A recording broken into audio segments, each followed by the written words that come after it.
divided into groups.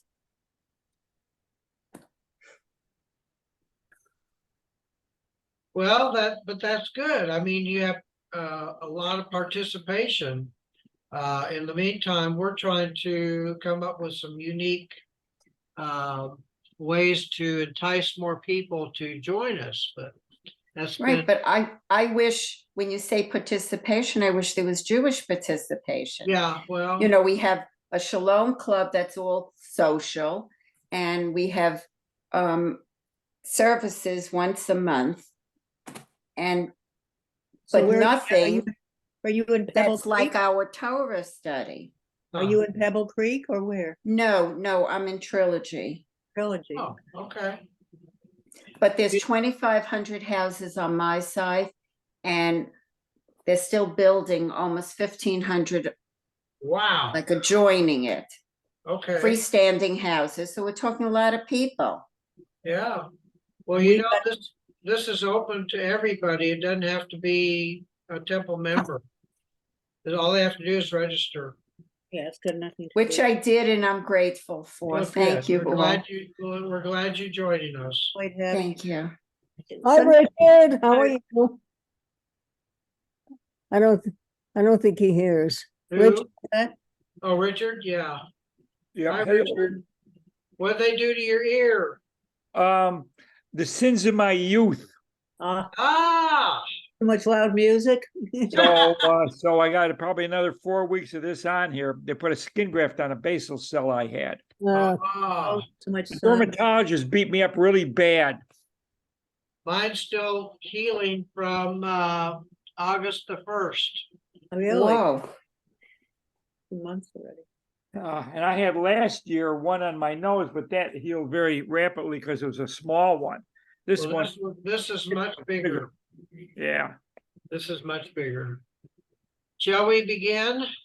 Of course. All right, let's do the blessing first. Let's do it together.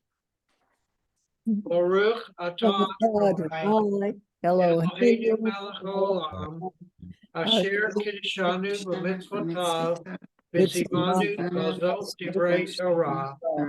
Blessed are you, Adonai, our God, God, ruler of ruler of the the world, world, who has sanctified us with made your us with your commandments, commandments, and and commanded us to engage in the words of Torah. Torah. Man. Okay, Rabbi. Good morning, everyone. Can everyone see and hear me? Yes, Yes. sir. You can hear me clearly. Yes. Yes. All. We are on page 31. Why did God send the flood? So we've gotten a little bit ahead of ourselves, it appears. This weekend, we're doing Simchat Torah at our synagogue. And next weekend, we're starting the book of Genesis. So we're actually 2 or 3 weeks ahead, which is good because I'm going to have Charlotte correct the timetable, but it gives us at least 2 weeks to do other things. So I'm going to find some additional sources that might be experimental, and we'll send them to you, and we'll see what you think of them. I've got here some very interesting new books. This is from a Rabbi Michael Leo Samuel of San Diego. And this is Rediscovering Philo of Alexandria. And it goes by the portion. And then this is Maimonides, also by Michael Leo Samuel. And this is, my favorite person, Maimonides. And both of them are now the what's interesting is that neither Philo nor Maimonides wrote a commentary on the Torah. And so how does then Rabbi Samuel edit a copy of Philo's commentary on the Torah? He took Philo's other writings and he applied it to where it would fit in a particular place in the Torah. So he took like essays that he wrote or whatever, and he then set it up as a commentary on the Torah going from the beginning to the end. So that's quite an accomplishment, you know, so, so I don't know, we could do 1 week Philo, 1 week Maimonides, or I have other things as well. So I'll try to work on that today and have Charlotte send it out to you as soon as possible. Any other comments? We're also planning to have a coffee get together to discuss, you know, future directions for Torah study. And so, if you're interested in that, let us know. So far, Marcia and Steve and Pam Katz have signed up, and it would be nice to have a few more. It's a great place right around the corner from me. Oh, that Ah, sounds good. okay, Bernie, you need to charter a plane. Um, Road trip. Bernie said we have to pay our own airfare, but he'll host us in his house for a week, No. and he'll take us skiing. Ah, That'll be good. Right downtown Denver, there's some very good skiing, he says. Okay, so any other comments or questions so far? Yes, Minya. Where, I didn't see the information on that group that you just mentioned. Was it discussed last week in class? no, I think we only basically emailed the group. And so therefore, people that responded just, I mean, you're welcome to join us, Minya, of course. She didn't get that email? It was No, an I email. didn't. I didn't get it. I didn't get Oh, it. maybe I just sent it out to a couple of people. I'm- I just oh, sent it to Marcia, Steve, and Pam. I'm I sorry. think the But first one was to 5 people, but the second one I didn't check, but I thought it was for the whole, that the whole group Oh, I'll was. look, Anyway, everyone's invited, so yes. it'll be, what's the name of the coffee shop, Bernie? Panera's, I think. Huh? You Panera? wanted- You wanted to go to Panera. Denver branch. We have a Panera's not far from here. Oh, great. There you Oh, go. good. They have a very nice one in St. Thomas. Ah, Oh, but they do. I'll sign up And for I heard that. the temple will be supplying the airfare. Oh, that'd be cool. Okay, okay. We're- On the way to Israel, right? Right, on the way to Israel, we'll stop off and have a discussion there and then A fly on. stopover I love it. yes, we had a long meeting yesterday with a potential tour guide for the Israel trip we're hoping to put together. So that was interesting. Okay, so page 31. Why did God send the flood? So yes, I'm sorry, Minion. I still don't know what the date is and where you're meeting. We don't Oh, we need, don't have a date yet. Oh, We're just talking about the idea of doing it. We Okay. threw out the idea that we would probably do it at Panera Bread, but we don't know which one. That's as far as we've gotten. But okay. we do think it would be good to meet in person, which would be nice. And didn't we meet in person a few years ago, Steve, or was that? Yes, it was before COVID. and then And that also, was at Sun City Grand? Actually, no, we actually we did it at the temple in the boardroom. Oh, right, okay, so we've never met as a group once we became an internet-based group. Right, right. we actually did one time at Angela's in Sun City Grand, and it was, at that point, Judy Nygaard's sister, and Reva Lit, myself and you, and maybe. But one- was that the Torah study group or was it some other group? Yeah, I think we only met for lunch. We didn't really. Yeah, Right. 'Cause I was there Talk too. we weren't Okay. meeting Everyone. as a study group, though, no. Yeah, it was only Okay. social. It was a social thing. So anyway, it's a plan, but it's vague. Minya, you haven't missed all the details yet. We'd like to do it sometime in the daytime hours. But if Liz wants to come, maybe we'll do it on a weekend. And that's as far as we've gotten so far. Okay. Thank you. Okay. So now we are on page 31. Why did God Rabbi, send the flood? Richard has a comment. Okay, Uh, Richard. Before we start, I decided to look up the ancients in regards to flood, and lo and behold, there's a whole slew of mythology in the ancient world before Israel was developed, before the Jewish concept of a monotheistic God was developed. I think the Sumerians, the Hittites, a whole slew of others, maybe 5 others, even in Mesoamerica. And when you read the flood, it is really, really very similar to the, I think it's called the Gilgamesh, is that Oh, right? yes, The yes. Gilgamesh. So, to me, nothing is in a vacuum.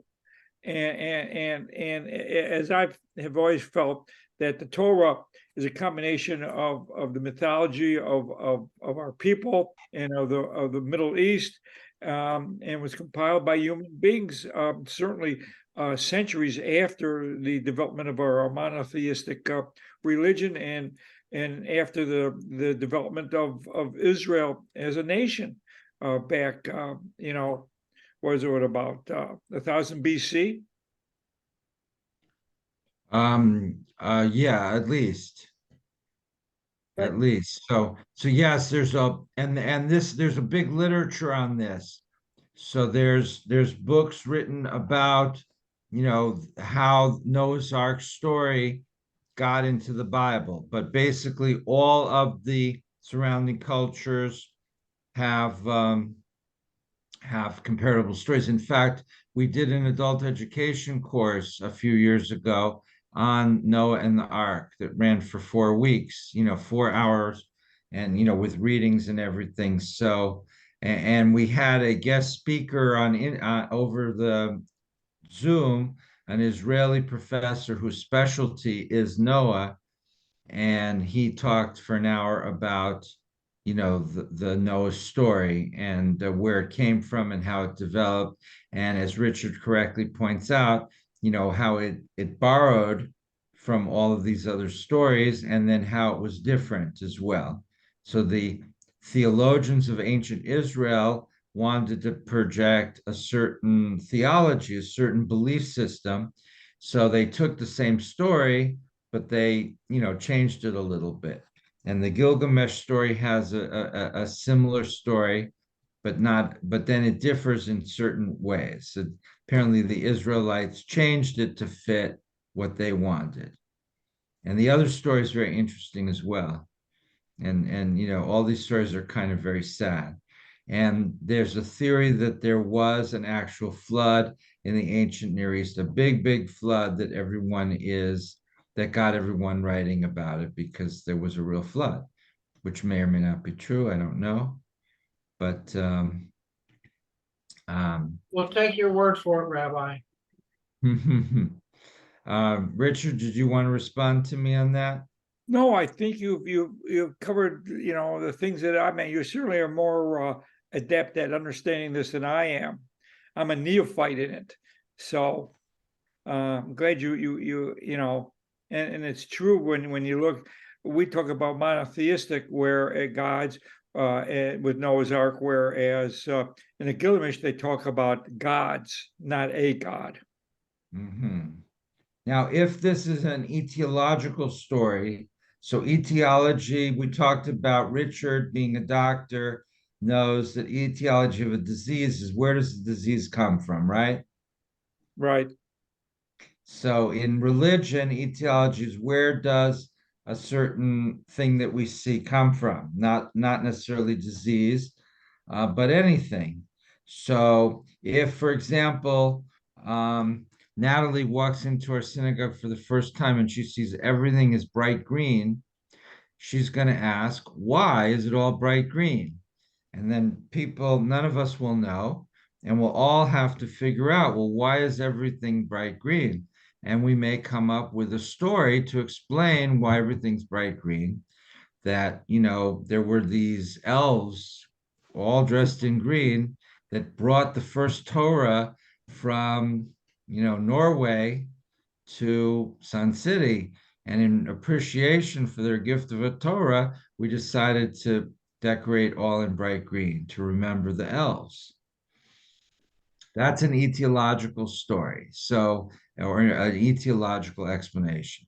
And here we have the etiological explanation that, the question is, if there was a flood, if there was a real flood, then God must have sent it. And the question would then be, why would God send the flood? Which would drown all these people, and even if you can get in boats, it would destroy your house and your farmland and all you might drown your animals. So why? That's what religion asks. Now, of course, over the 2,000 or 3,000 years, the answers become different. So we have to be flexible. Science explains certain things that they didn't understand then, but we still have questions about why. And religion is not supposed to provide us with conclusive answers. We're just trying to explore the meaning of life through these questions and to try to get a sense of what life might mean to us, but we're not looking for real answers to the questions, if that makes sense. Okay, so why did God send the flood? The answer is God was angry. So the lesson for today is don't get God angry, or you'll have, before you know it, a busted pipe, and your bathroom there'll be water pouring out of your bathroom. And that's a sure sign that you did not do on Yom Kippur what you were supposed to do. Ah. Okay, A national alert. Is everyone's phone ringing? Just at that time. That's the national alert. No, it's the national. It's to see if the system yeah, works. it's supposed to happening now. Are your phones all ringing? Yeah, well, mine's on mute. Mine says that it said there's a potentially catastrophic flood. So timely. Well, Gotta love it, gotta love it. God is angry at what I'm saying, so I better stop talking. Okay, so who would like, do we have any opening comments? And then if not, then we can start right in at the bottom, page 31 in the right-hand corner. Who would like to read? Minya?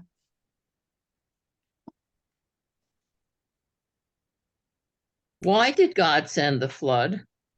When the Torah describes the creation of the world, we are told that it was good. Yet a few chapters later in this story of Noah, we are informed that God said, I have decided to put an end to all flesh, for the earth is filled with lawlessness because of them. I am about to destroy them with the earth. What had happened? How could the God who had called all that had been created good, and even very good, now plan to destroy everything? The Torah uses two words to illustrate what was happening. In Noah's generation, and to explain why God decided to send the destructive waters of the flood. They are, Rabbi, you can help me here, shichet, meaning corruption, and Hamas, meaning lawlessness. What was the nature of that corruption and lawlessness? Was it really so serious that it justified the destruction of all life? And you can read the box on page 32. What was their corruption and lawlessness? The people of that generation said, for what reason do we need God? We have no need of rain. We get an abundant supply of water from other sources, from all the streams and wells of the earth. Okay. Number two, a man would take two wives, one for childbearing, the other for pleasure. Uh-oh. Oh. Okay. The next one, they exchanged wives. Uh-oh. When a person brought a basket full of peas to the marketplace, he would be surrounded by a group of people. Each would steal an amount worth less than a pruta, so small an amount that it was not considered a punishable offense. But soon the basket would be empty. The victim would be unable to present his case to a judge because each thief had cleverly taken less than the amount that was punishable by law. And the last one, they removed the landmarks of their neighbors in order to extend their borders. If someone saw an ox or a monkey in the hands of an orphan or a widow, he took it away. Ah, okay. Now, all of these sources, there's 5 of them. They're all from what we could call Talmudic literature. So they're from different places. The first one, Sanhedrin, is a tractate of the Talmud itself. The second one, Midrash Hagadol, is from the large Midrash. The third one is from Midrash, Genesis Rabbah, which is another Midrash, and the next one as well. And the final one is Midrash Tanhuma, which is a different Midrashic source. But the Midrash is stories that were developed by the sages from the Talmud. So all 5 of them are from the same group of people, essentially. So they're asking, what was so terrible that caused the flood? And so what are they come up with basically three, about 3 different answers. And so what is answer number 1? Theory number 1 is, what did they do so bad? Anyone? Marcia? They did, in some cases, small, in some cases, large deviations from what is the right thing to do, what is moral, what is expected of, a society, people, Okay, can you be more specific? Well, Give me a, the business about the peas, so that's thievery, Oh, basically. that's not the Okay. first one. okay, so no, it doesn't have to be in order. So the thing about the peas is that there was a lot of petty crimes. So, Right. petty crime leads to bigger problems. And this is a well-known, concept, that the best way to crack down on problems in society is to start with the little things, because then it's easier to stop people before they escalate, and it also makes it clear that the law is, is really there. But here there was a loophole, and people spent a lot of time exploiting loopholes to hurt other. Yeah, and maybe they realized how much it hurt other people, maybe they didn't. But the end result was, mass bankruptcies, and from there, what happened in the Depression, 1929. Yes, Evelyn. I think we have a comparable situation today where you have looters breaking Oh. into large stores.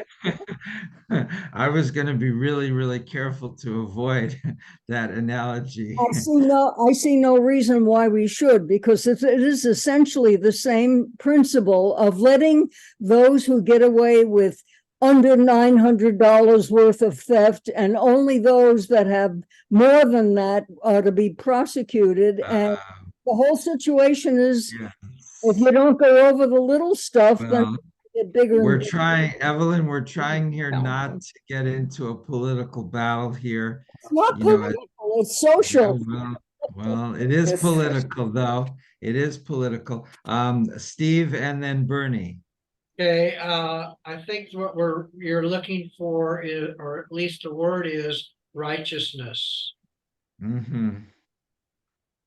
Okay, so we have the petty theft. What's another specific example of what some of the rabbis felt was causing the God to get so angry? Natalie, and then Bernie. I thought the first one where it says, the people of that generation said, for what reason do we need God? I thought that was pretty important. Yes, they're just talking about rain, but it sounds like previous to monotheism, where this God was the God of the sun and this was the God of the rain, which I was surprised about, expecting that our God controlled the rains. But more important, that they're non-believers. What do we Right. need God for? And it's not really non-believers, it's just an apathetic, what do we need God for? It's not saying, it's interesting because it doesn't say we don't believe in God. It just says we don't really need God. So it's a little bit different. but it seemed to upset God tremendously. What do we need God for? I mean, But isn't that today, a problem that we're having in society today? yeah, Recognizing and how it's God not so fits much into that our people daily say, living and it's our not so much purpose. that people say they don't believe in God. It's that they say, well, what do we need God for? And so we're trying to say, well, even if you don't believe in a traditional view of God, God can still be very useful for helping us to explore the existential, questions which are worth exploring. But that argument doesn't seem to be uh, helping very much for whatever reason. So yes, you have a tremendous disinterest is one thing, and petty crime, a huge amount of petty crime is number two. Bernie, your turn. I just wanted to comment that based on what I read in the newspaper and see on the TV, I'm glad I live on the third floor.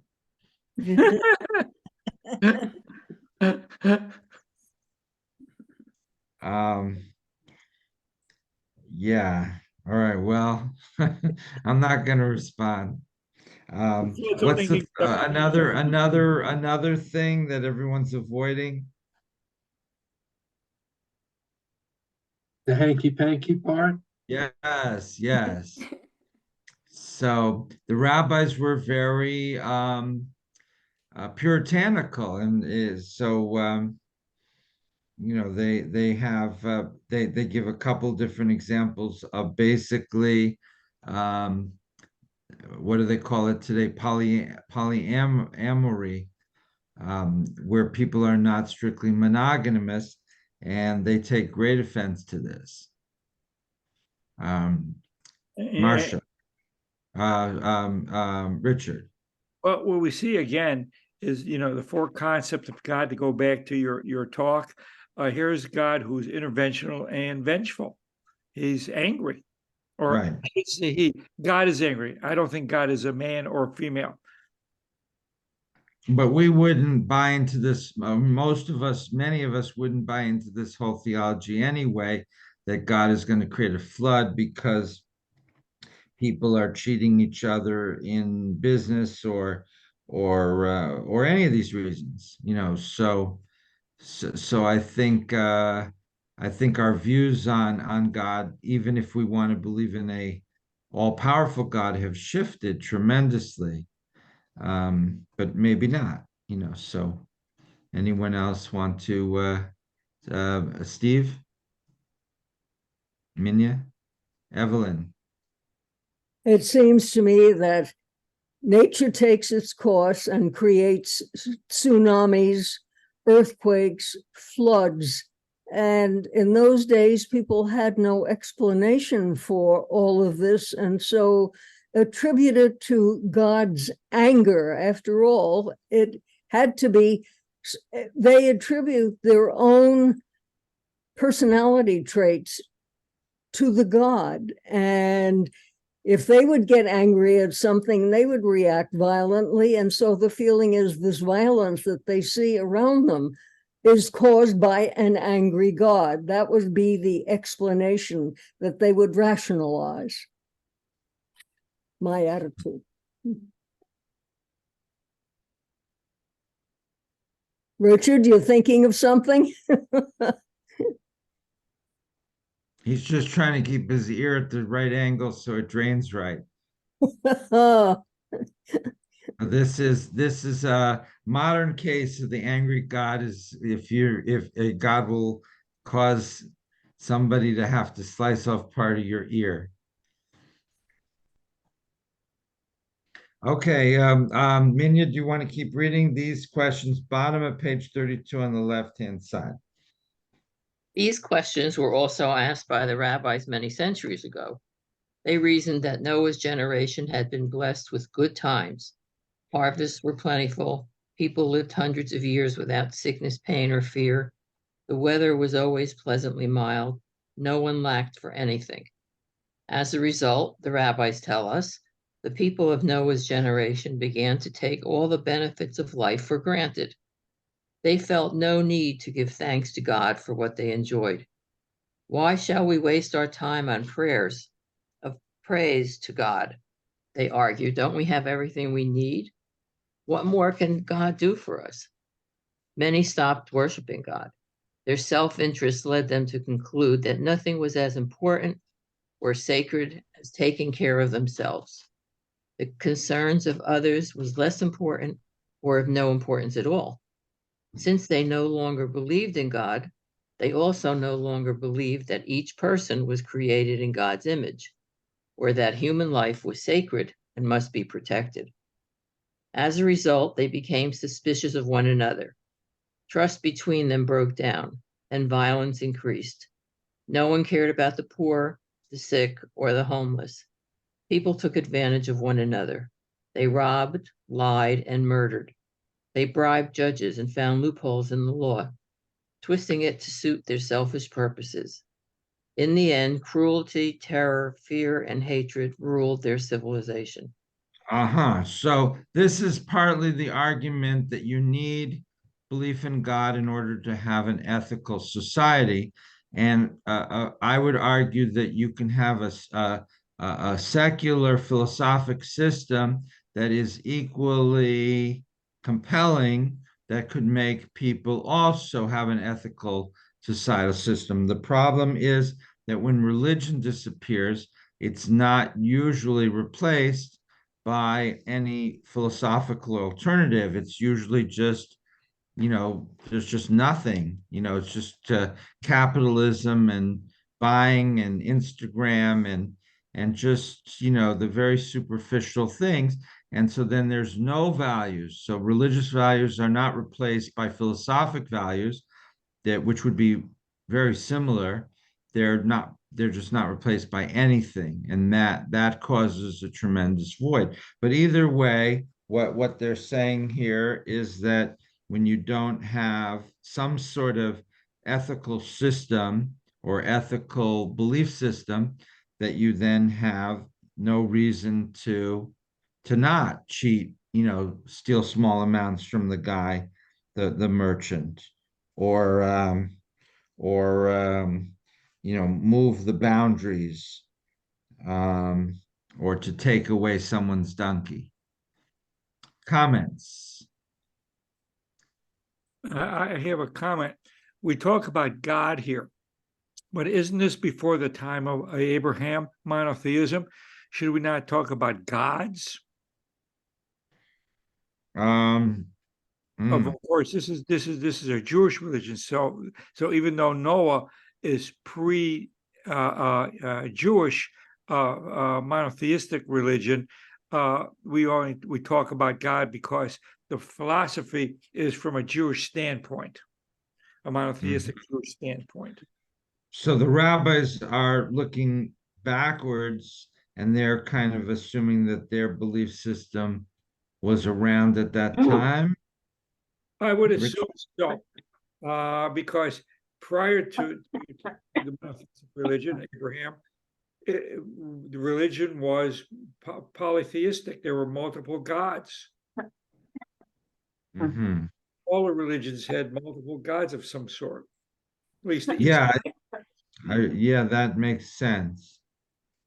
So they're extrapolating backwards, and they're saying, well, the problem must have been that our belief system fell apart, but really their belief system did not exist at that point at all.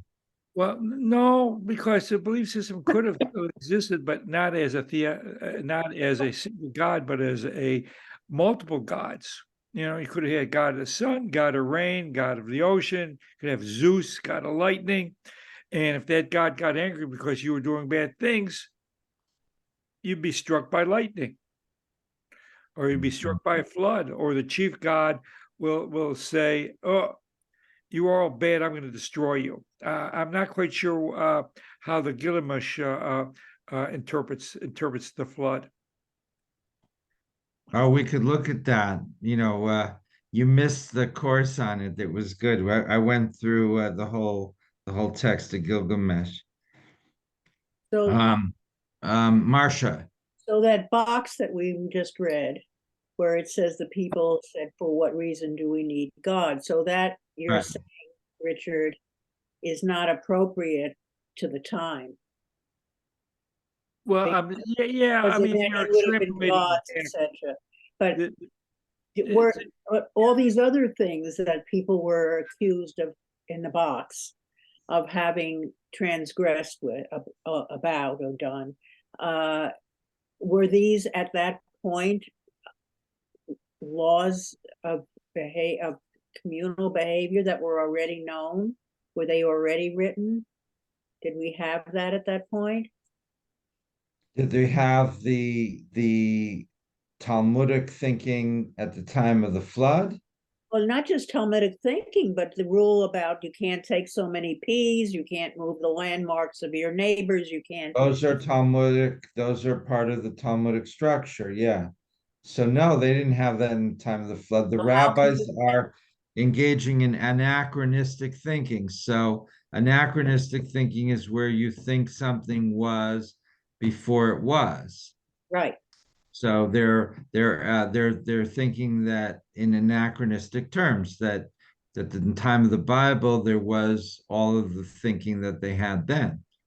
I mean, maybe they're doing it deliberately, or maybe they just don't realize. Or they don't care, and so that, because it hasn't been said that this is a bad thing to do. Mm-hmm. I mean, Yeah. so I think it is a bad thing to do all these things, for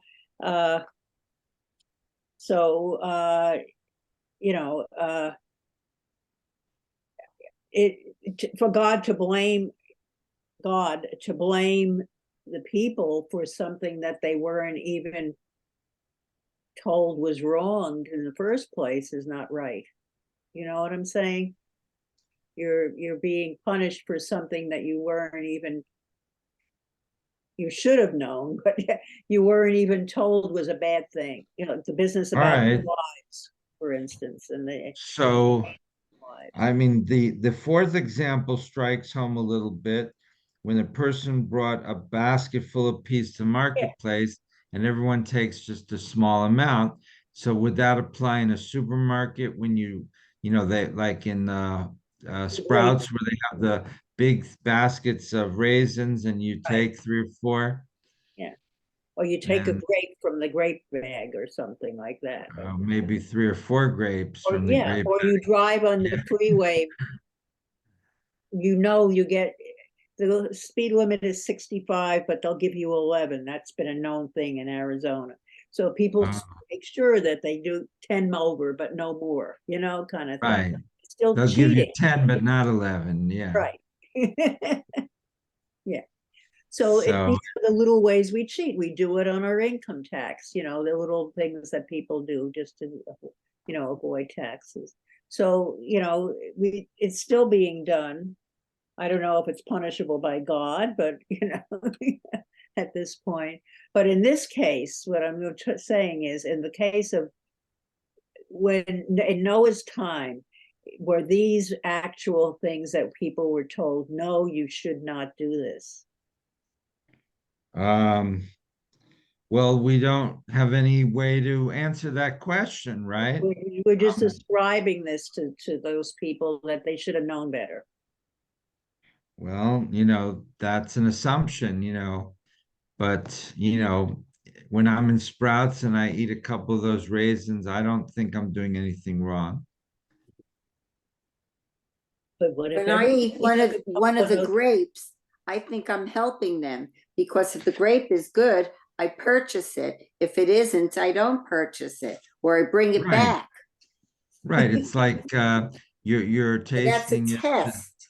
You're tasting it to see if you want to buy it. So it's like a tasting unit. Well, that's like Costco. Costco, Right. you sample the products, and if they're good, then you buy it. I think it's good marketing. They offer it to Right. you, but when they just have it in the bag and you're taking a grape so that somebody else who picks that bag up is not going to have a full count. Well, you pay by the pound, so you wouldn't pay. It's measured. And usually it's one open bag in the front that everyone tastes from, and eventually that bag gets, but then when you buy, you take one from the back where nobody has taken any of the grapes from because you want a full. And what happens though, Natalie, sometimes is the grapes from the bag you tasted from are sweeter than the one from the bag that you ended up taking where you didn't do the tasting. So you get home and you're like, I should have taken the bag. But but we don't know. But it does it raises a very serious question. Are there things we're supposed to know? Or is this our responsibility of our parents, our community, or our country to teach us things? Or are there things we're instinctually supposed to know? My dogs seem to instinctually know a lot of stuff. They know how to behave in most cases. Lily doesn't seem to understand it's not moral to scream at motorcycles passing by. But in most cases, they seem to know how to behave. Who taught them this? So similarly with us, are we supposed to know that if you pass by your neighbor's house and there's Amazon package, let's say there's 8 Amazon packages outside your neighbor's house, are you allowed to take one of the boxes? They still left with 7. Now that's not really right? But how are we supposed to know that? How are we supposed to know what's in there? So you had a choice and you took something you didn't even need. And then you can return it. You could, that's called chutzpah. That's the return policy. You steal the package from your neighbor, then you try to return it to Amazon for full credit. That's chutzpah. But you could see how borrowing something or taking something in certain circumstances might not obviously be unethical. Like it requires a little bit of understanding to see it as unethical. And then there's other cases where it's even more extreme, like taking 2 raisins from Sprouts. Is that really a bad thing? I mean, maybe it's not, you're Does that tasting it. require floods? Well, then that's the thing is that this seems very extreme, So, okay, there's people who want to be polyamorphic, they want to have multiple relationships, multiple sexual relationships. Today, that's considered an alternative lifestyle. Is that so? Now, some people may not like that idea, but is that so bad that it's worthy of a flood to kill everyone? And similarly, taking a couple of raisins from Sprouts, just because a lot of people do. So if I do it, nobody else does it, then there won't be a flood. But if everyone does it, then we get a flood. So there's some problematic things in here, but the rabbis are just trying to make points. They're maybe exaggerating, but they're trying to say we don't approve of these things. But this is not the first and only time that God's wrath is, put upon the people. I mean, what about Sodom and Gomorrah and other things of that sort? Uh-huh. And I'm doing I started with a Preply Hebrew tutor on Wednesday mornings 8 o'clock. And so she said today the word for complete chaos is in Hebrew is Sodom and Gomorrah. So it's not in their minds something about any of these issues. It's just complete chaos, which resulted from a breakdown in the justice system and a breakdown in common values. So eventually just everyone does what they think is right in their sight. And so you can see why societies need rules, even if those rules don't necessarily make sense. You need rules because otherwise everyone does whatever they want. And then you have some problems. Now, if there's too many rules that don't make any sense, then people start to get annoyed. But if there's one or two harmless rules, even if they don't accomplish anything, order is a value in itself. Donna, are you trying to say something? No. Okay. And you'd have to unmute before we can hear you.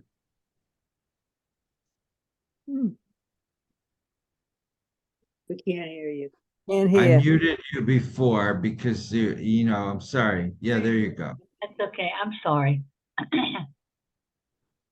I know Did I you- find it very interesting. I'm just trying to absorb all of these, what people are saying. So, But the most important lesson is when they start selling tickets to get on the ark, you get a ticket early. So you can get a better cabin. The cruise ship Ark. Yes, Steve. Oops, sorry. So there was no laws per se, and so Rabbi, what you're saying is it should have been instinctively known that what they were doing was wrong. And Well, that's therefore- one theory, yes. So Okay. but do people instinctually know things are wrong? That's the question. I understand that, but my question is, it took God, what, 2,000, 3,000 years until he went up, till he gave us the Ten Commandments for all these laws and rules? Why did it take him so long to do that? yeah. Is that a rhetorical question? Yes, Okay. Okay, Donna? yeah, when God created man and he created our body, he also created our mind. Did he put in that mind a sense of right and wrong? Well, there is a midrash that when a baby is ready to come out of the womb, that an angel comes and teaches him everything that he would know. And then when he's born, the angel gives him a little clap on the head and he forgets it all. But it's in there in the back of the subconscious memory that we know certain things that we don't realize we know, but they're there in the back of our heads. A lot of So- things psychiatrists will say, like children, do they hate? No, children don't instinctively hate. Children are taught how to hate. And perhaps some of these other things of just living together. I don't know. But okay, so that's a good, are kids born with the capacity to hate? And if not, say, and you could find the different examples of this. There was just last week, there was a football game and some guy who had season tickets for many years was attacked by another guy from the other who was rooting for the other team. Then he hit him on the head repeatedly and killed him. Did you read about that? No. I mean, just completely senseless. So the two are rooting for different teams, which is a completely trivial thing. Like, who cares which team they're rooting for? They have no real, so they get into a fight and one guy attacks the other and kills him. Wow. I mean, this is and you see little kids now killing people. So is this something that is innate, that people have anger and potentially hatred, or is this something that is learned? Donna suggested that it's learned, so you could argue that both ways. Yes, Evelyn. I don't think so. I don't really remember the book, The Clockwork Orange, that came out years ago. And Right. you have all of these personalities. Some are more dominant, others are more, what should I say, obedient. And if you are given a group of youngsters, let's say, you're going to find somewhere along the line as they interact with each other, one of them is going to say, I am the boss and you do what I say. In many cases, it becomes abusive as such. And I guess it is human nature. Those who don't agree will battle. I think it is a survival trait, perhaps, but it leads to chaos. And so unless, I keep thinking God created us in his image. If we are in his image, what has he got a right to be so angry about if we show traits that he is angry about? Or is it because he gave us free will and let us develop? And then God looks at us and says, I don't like what I created here. Let's throw the whole thing out and let's start all over again. And I honestly feel that unless children are directed in a certain way, they will create chaos by themselves, that they have to be taught rules and regulations. And if you know youngsters, they are happiest when they know what they may do and may not do. And so I think humans have some serious failings that need rules and regulations. Otherwise, they are not capable of cooperating with each other. Well, perhaps that child that said, I am the boss, perhaps he heard that at home with the father that says, I am the boss. Assuming that there were no parental guidance as such. If you have a group of children who interact with each other without, in other words, let's say a collection of orphans that are in an inner city, this is gangs, where boys get together because there obviously is no direction from anyone else. And therefore you have someone who becomes the dominant figure, and we know what happens there. Marcia. I have a picture somewhere in my scrapbooks of one of my kids in a high chair next to her neighbor in the high chair, little kid. And one of them, and so Kelly reaches over and takes Marjorie's chocolate cake. And we thought it was pretty funny. Marjorie's like, whoa, that's my chocolate cake, And unless one of the moms said, no, that's Marjorie's chocolate cake, Kelly would say, hey, this is good. I got both cakes now. And kids are not they're not naturally righteous. They have to be taught to be right, to do the right thing. Whoa. That's the opposite of what Donna said about 5 minutes ago. I know, but Donna's not right about that. If you start at the very, very beginning with a kid and just let them run rampant, they will run rampant. And they will take from another kid and they will bully the other kid because they'll get something for themselves. There has to be some guidance along the way. Even There's also don't know when a patty on the hand, I didn't necessarily say that was my thoughts. I said this is the thought. There is a thought out there that kids have to be taught to hate, that they don't. I think you're right about that, but sometimes the least little bit of a parent looking askance at somebody of another race or another religion or something, and this is the beginning of all that stuff.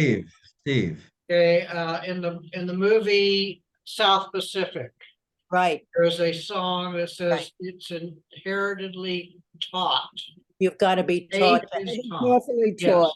Yeah, exactly. And that is the key right there. But you still, a lot of times people develop behaviors because they're getting something for themselves more than they would have if they just. But then they see it, somebody else is doing it, therefore they feel it's okay for me to do it. Or they can see I can get away with it. That's another one. Exactly. Natalie. But I think it goes back to, do we inherently have hate in us or the potential for the negatives that we see? And therefore, what Marcia is saying, somebody guiding us to the positive as opposed to the negative. But I think everyone has a certain amount of goodness and badness, for lack of a different way of saying it. And we all have the potential, depending on the situation, depending on our environment, depending on our upbringing, which things come out more when, and how we personally recognize it, self-analysis, and develop those traits. But I don't think it's a blank slate, and parents can just completely mold a child or show them the way, so to speak. So you don't think that a parent can just turn their children into little evil masterminds? Yeah, I think that parents could, but I think Ah. because the potential is there to go either way. There are parents who are evil Steve. and raise their children that way. Okay, quick question, to get back on the topic here as far as God and destroying the world. Does he need to be this severe? Does he need to be so severe? Severe to create the flood, to destroy all mankind per se, except for one family? Does he need to be that severe? It seems like a total overreaction, and it seems to go counter God's own intentions. You know, God wants to create a world with people who are not perfect or who have the choice to do good or bad. You have to deal with it. Instead, God seems to create a world where people have a choice to do good or evil. They don't do things that God likes. Maybe it's trivial, maybe it's serious.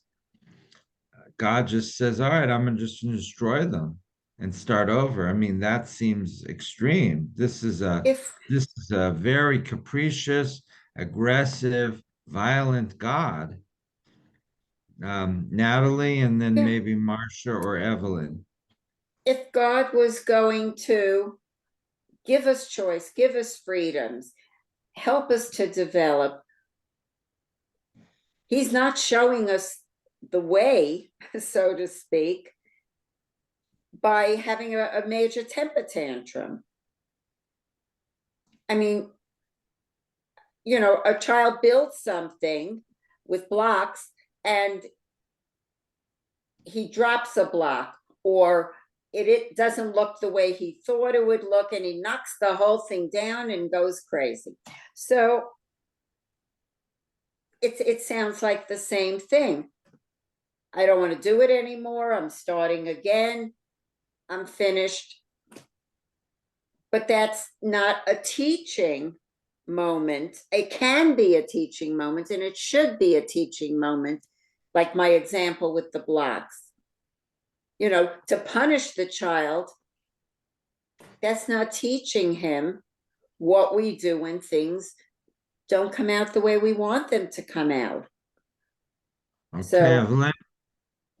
The God that seems to be depicted in the early parts of the Torah is a God that is capricious and short-tempered and remains so through the period of Moses, where he becomes very angry at Moses for things that Moses has done.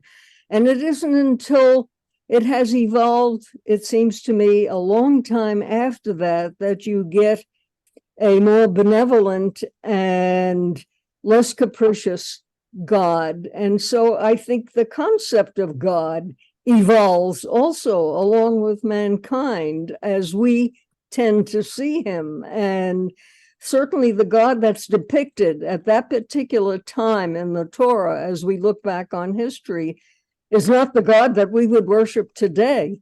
And so it is a concept of God that is evolving in man's mind, I think.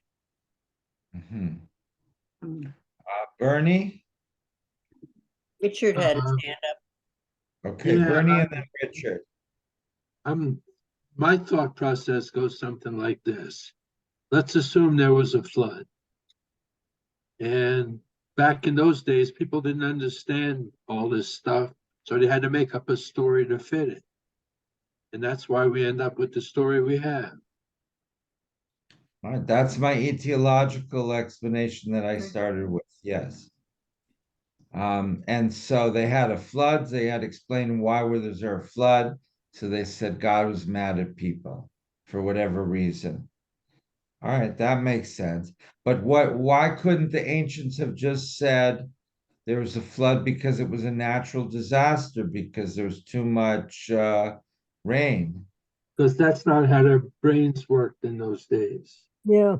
They had a god of rain, and if you had to be nice to the god or it wouldn't rain, you had to do certain things or you wouldn't have a good growing season, the weather would be bad, and this fits right in with that. So our scientific knowledge has caused us to outgrow such explanations. So if there was a flood today, we wouldn't blame God. Some people would, but I Look, would. during COVID, didn't they have different explanations? There were people who felt we were being punished. All right, so there's people that blame the Chinese, there's people that blame Fauci, there's people that blame God, there's people that blame airlines, there's people, and then there's, so I guess you can blame, different groups for different reasons. Not long ago, a few years ago, the town of, I think it was Paradise in California. Mm. Absolutely, the town was destroyed. And now look at Maui, just island is completely destroyed. Mhm. But I wouldn't blame God for that. Okay, Richard's been waiting There patiently. might be people that Richard would. only has 1 ear, so we want to be nice to him. Vincent Van Bass. We have to look at this not as an actual story, but this is an allegory. We're taking the flood and the people who are not doing well as an allegory of saying, if you're bad things will happen to you. This is, I think, what it's actually saying. I whether it's a flood or not, or whether the ancients believed that the flood was caused by God because of punishment, maybe. But I think what we're looking at here is allegory, as a story to present a point of view of bad things happen to people who are bad. And bad things happen, unfortunately, to good people too. So well, yeah, but that's not what the story is about. The good person, the only good person is Noah and his family and all the animals. Whereas the animals don't do bad or good. Animals don't have any soul according to the ancients. Mm-hmm.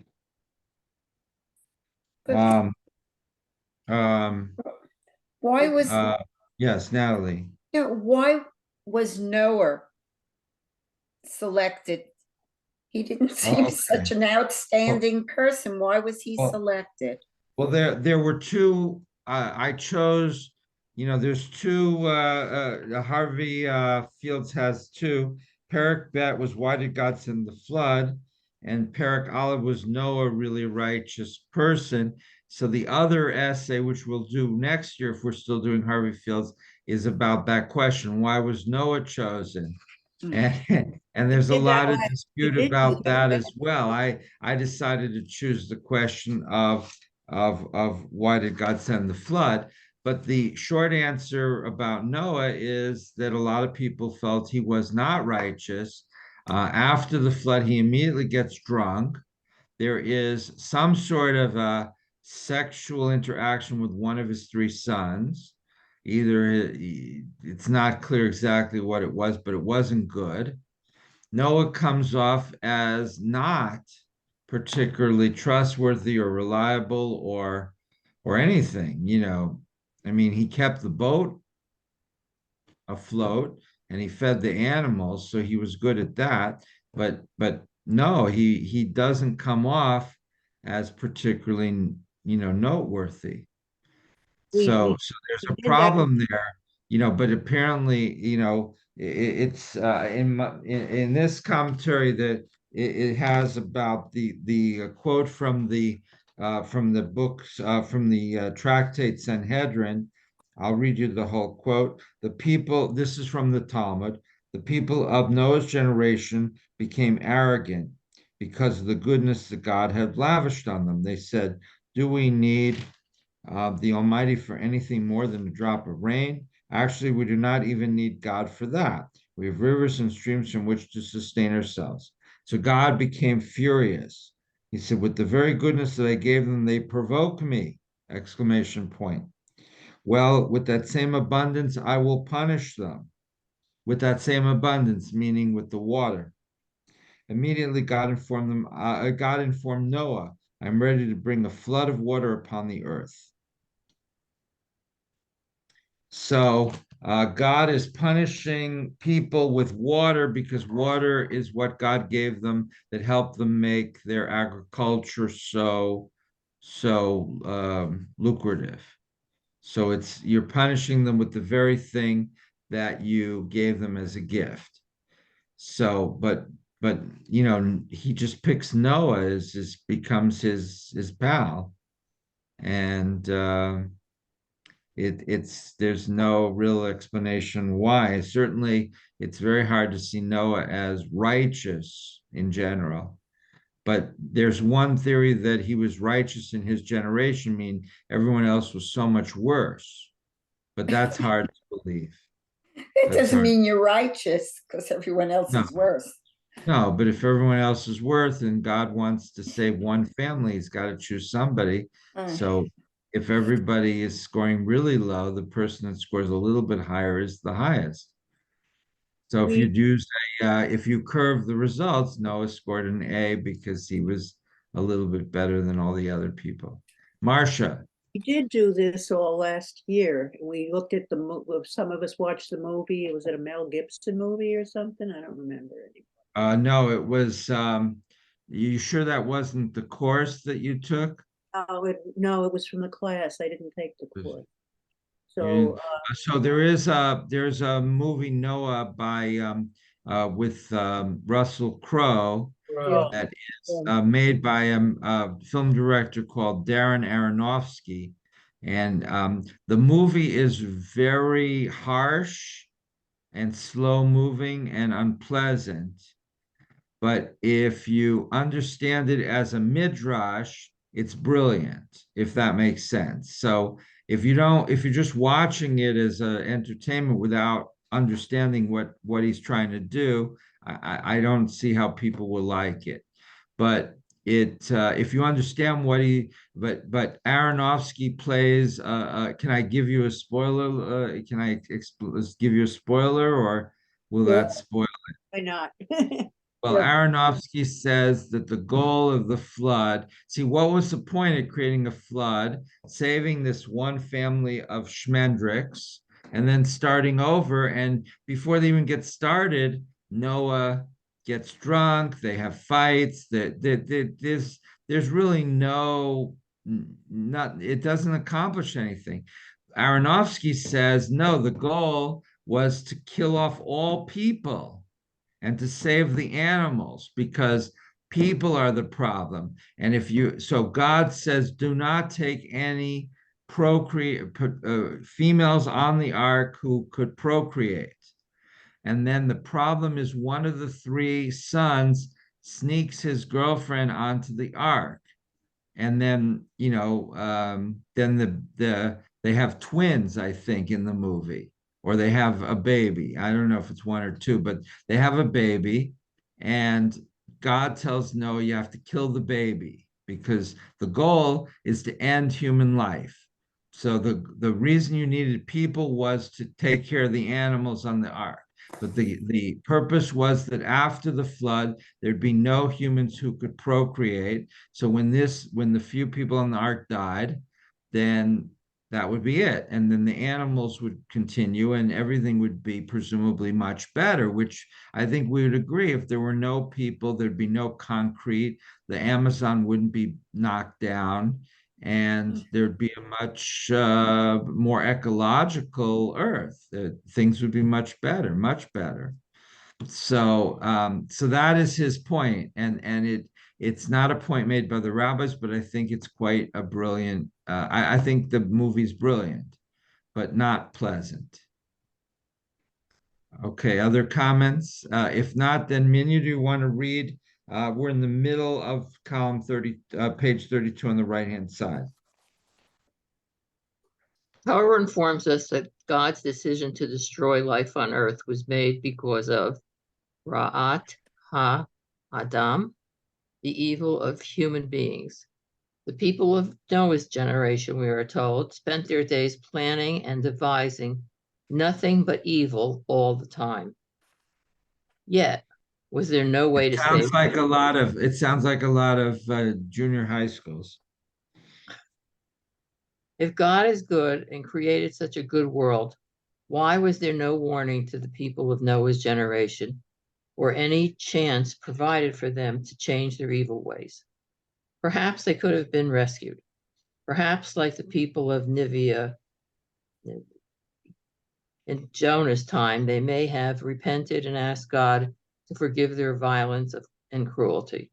Perhaps the terrible flood was unnecessary. The rabbis who composed the Midrash Tanhuma explain that God wanted the people of Noah's generation to change their behavior. That is why God commanded Noah to build the ark. It was to serve as a warning to his generation, but no one paid attention. Here is how some of the rabbis described what happened.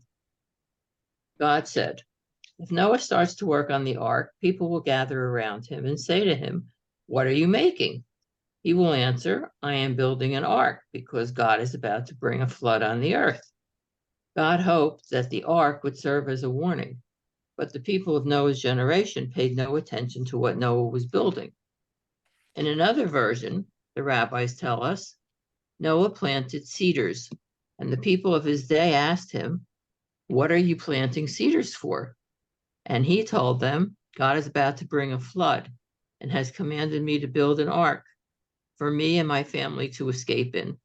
When they heard his explanation, they all laughed and ridiculed him. Later, when he was cutting down the cedar trees and planing the wood, they asked, what are you doing with that cedar wood? At that point, he warned them again about the flood, but they paid no attention and refused to repent.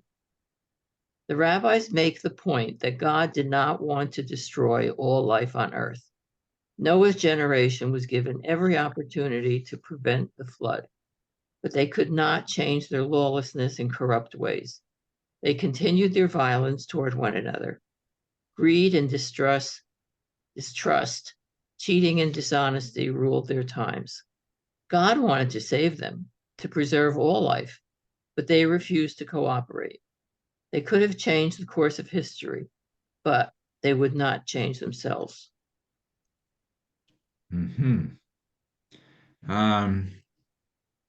Yes, Evelyn.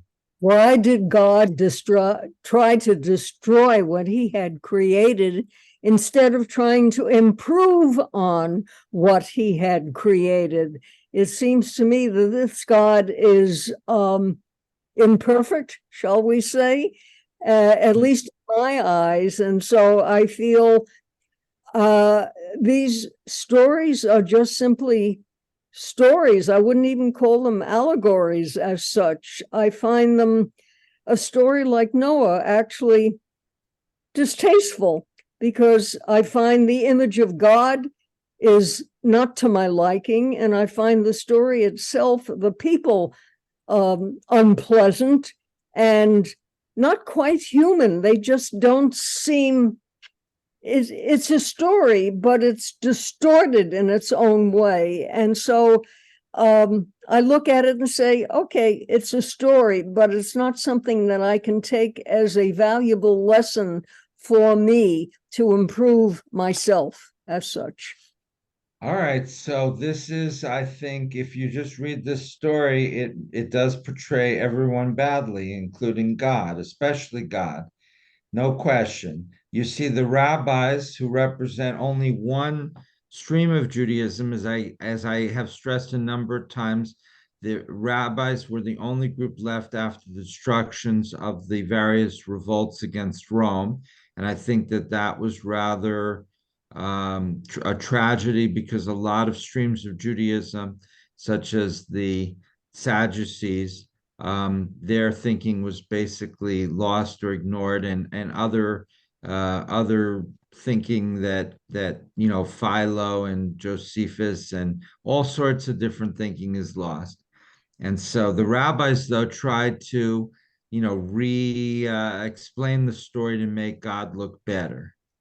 And but the problem is that their explanation is completely nonsensical. It's not, it doesn't follow what the story says. So, God gave them every chance to repent. Well, that's not really the way we read the story, and so they put all this new stuff in, that they say, well, Noah was building an ark, and everyone asked, why are you building the ark?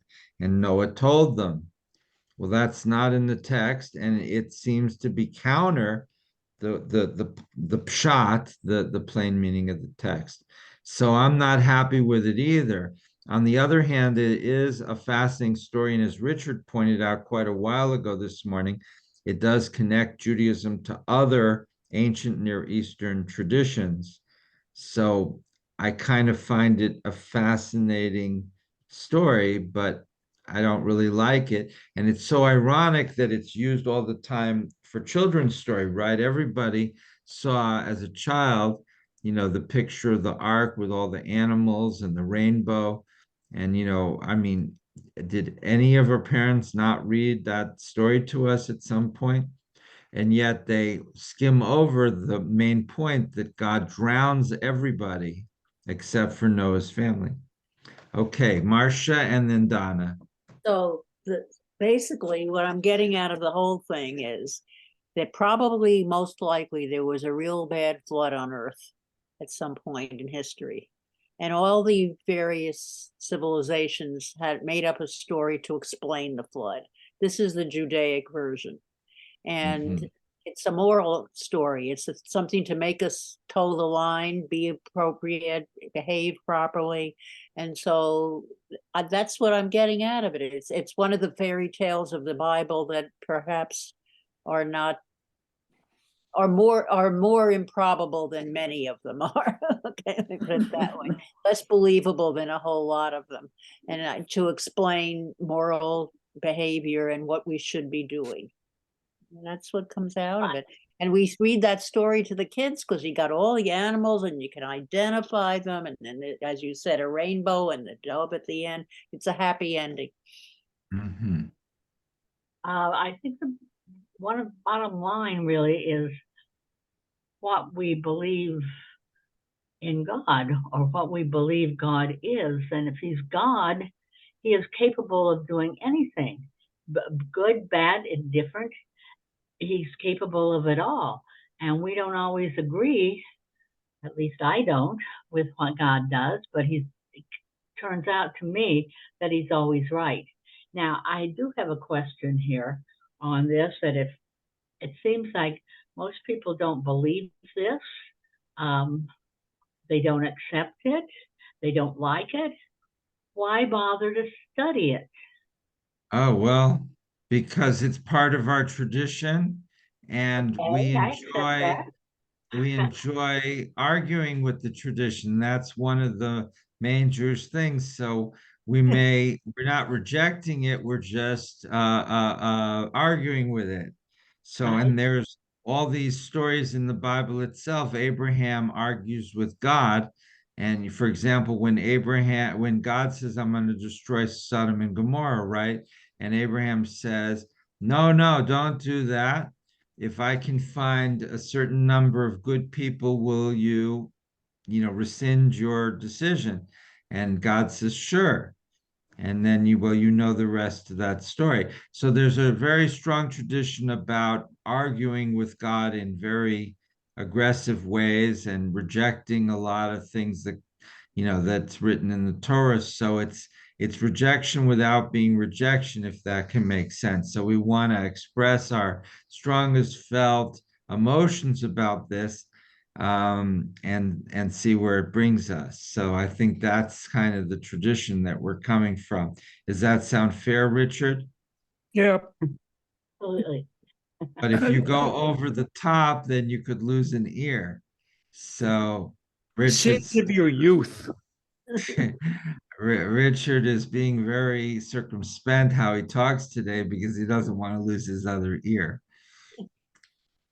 Or get both ears cut back quite a bit, like he'll start looking like a green elf. Other comments, Minya, Evelyn, No. Steve? I have one comment actually, and it goes back to a discussion earlier regarding catastrophes. And so we always use the phrase act of God. Like, for example, the destruction and the fire in paradise, the flooding, the fire in Maui.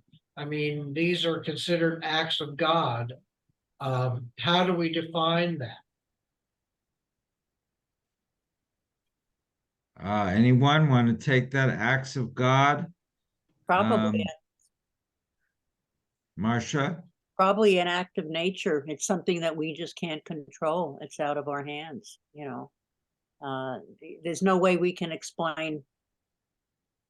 Well, sometimes you can explain why it happened, but the fact that it happened is more of an act of nature, I think.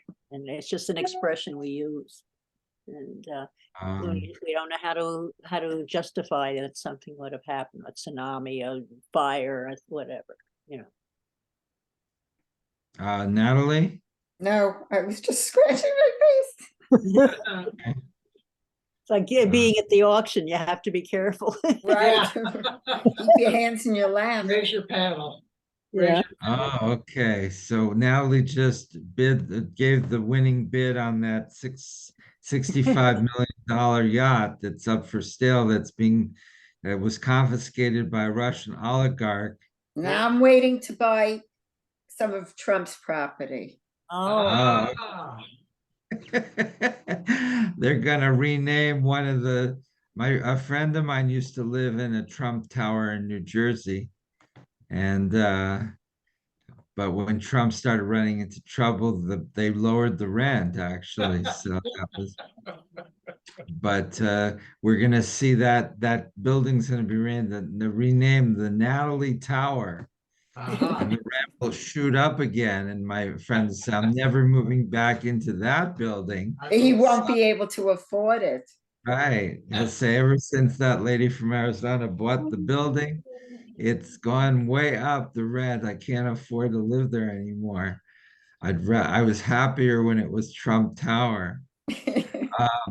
So there's a lot so on one hand, we may not be happy with this story, but on the other hand, there's a lot to say about it. And if we had more time, we could look at the Epic of Gilgamesh and also there's a Sumerian version of the story and other versions of the story and see what the differences are. And they're quite interesting. There's also, as I said, several books about it. There's one guy that has reconstructed how he thinks the ark looks. He doesn't think it looks like in the children's books.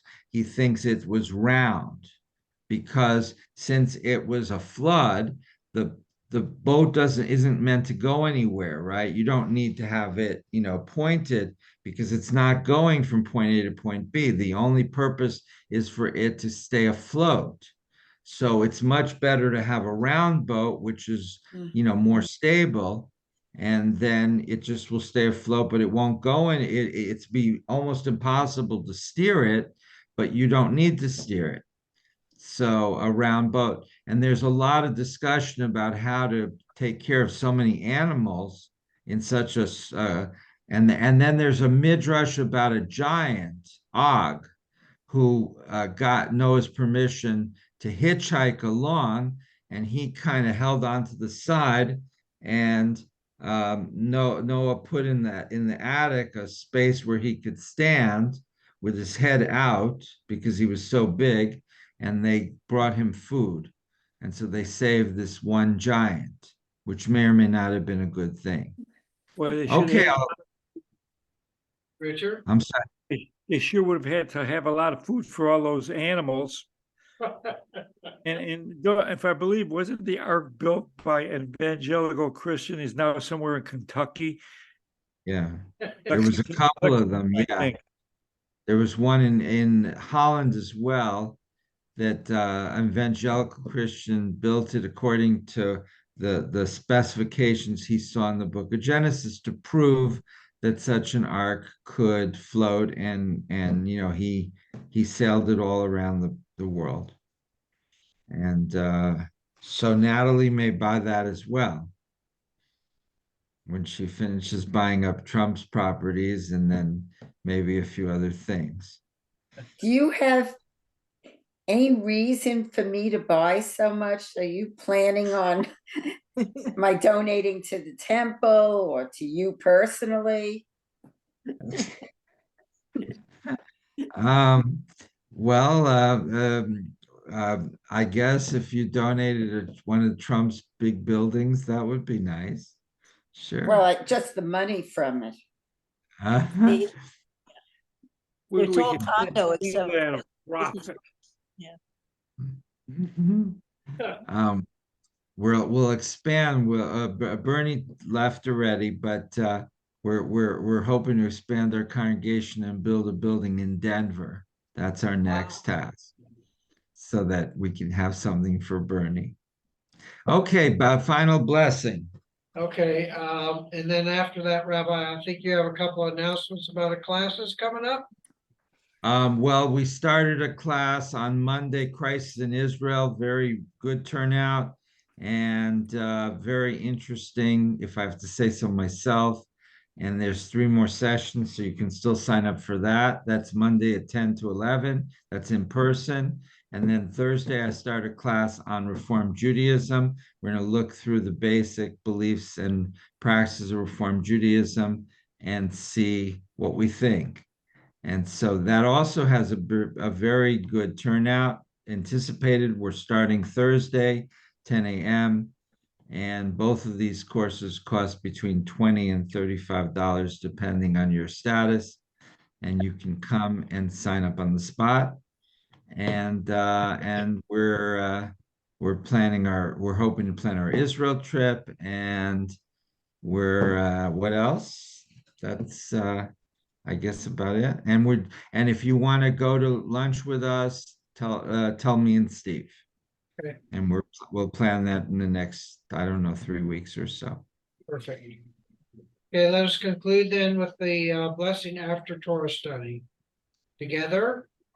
Baruch atah Adonai Eloheinu melech haolam Asher natan Torah emet Ay olam notam b'torkeinu. Baruch atah Adonai Notain haTorah. Blessed is Adonai our God, healer of our burials, who has given us a teaching of truth, planting within us life.